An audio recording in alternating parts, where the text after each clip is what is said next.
Kwa jina naitwa Andrew Fernandez, natoka mradi wa Foreland. Tuko hapa kijiji cha Mbondo ambao wana msitu wa hifadhi wa kijiji.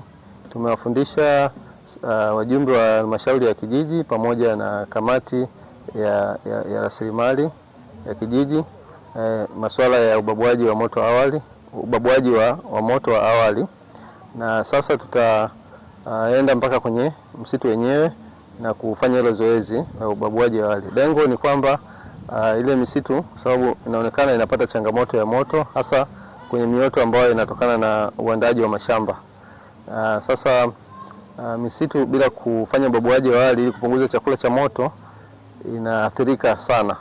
Lakini tukifanya ubabuaji wa awali hasa kipindi hichi ambapo majani hayajakauka, inapunguza kile chakula cha moto na kufanya mioto itakapotokea baadaye iwe mioto ambayo haina nguvu sana na inaweza kuwa salama na kusaidia ile misitu iendelee kuwepo.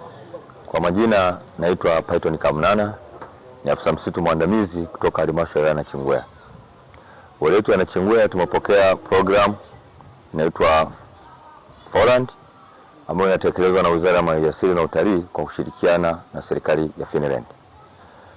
Programu hii itafanya kazi kwenye vijiji 12 katika wilaya ya Nachingwea, ambapo moja ya majukumu ambayo tutatekeleza ni pamoja na shughuli ya kukabiliana na majanga ya moto katika msitu wa hifadhi ya vijiji vyote katika wilaya ya Nachingwea. Kabla ya programu hii, moto ulikuwa unachomwa kiholela kwenye msitu wetu ya hifadhi, lakini baada ya kupata programu hii na kutoa mafunzo, tunatarajia vijiji vyetu 12 pamoja na maeneo mengine yenye hifadhi ya msitu ndani ya wilaya ya Nachingwea kuweza kuepuka na mioto kichaa ambayo imekuwa ikichoma msitu na kuharibu vyanzo vya maji, kuharibu machipukizi ya miti, lakini pia na kutoweka kwa baadhi ya viumbe hai vilivyopo ardhini na juu ya ardhi.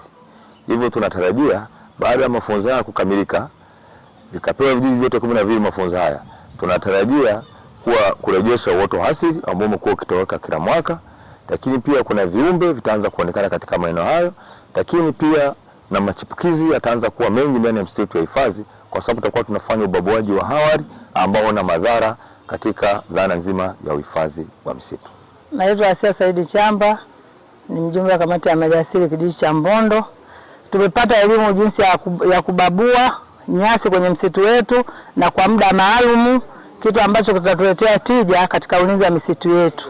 Kwa jina naitwa Omari Awazi Mbunda, ni mwenyekiti wa kamati ya maliasili kijiji cha Mbondo. Tumeendelea kujifunza leo tukiwa tunazungumzia masuala mazima ya ni namna gani tunaweza kufanya zoezi la ubabuliaji katika msitu wa hifadhi ya kijiji.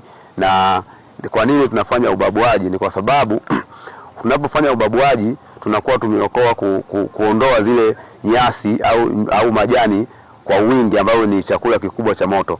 Na tunafanya ubabuaji katika kipindi hiki kwa sababu kipindi hiki bado nyasi hazijakauka sana na bado zina unyevu, lakini pia ardhi ina unyevu. Hivyo tukizibabua zile nyasi tutakuwa tumepunguza kwa kiasi kikubwa chakula cha moto ambacho kipindi cha kuanzia mwezi wa 7, mwezi wa 8, mwezi wa 9 na mwezi wa 10 ule msitu hautaweza kuwaka moto kwa sababu tayari tutakuwa tumeshapunguza yale majani. Hii itatusaidia sana kuhakikisha kwamba msitu wetu unakuwa salama, lakini pia utakuwa unatunza ile hali ya unyevu na kuifanya ile mimea ambayo imeota au inaota kwa msimu ambayo inahitaji iendelee kuendelea kukua kwa sababu tayari itakuwa haijapitiwa ule na moto hatarishi ambao kwa namna nyingine tunauita moto kichaa.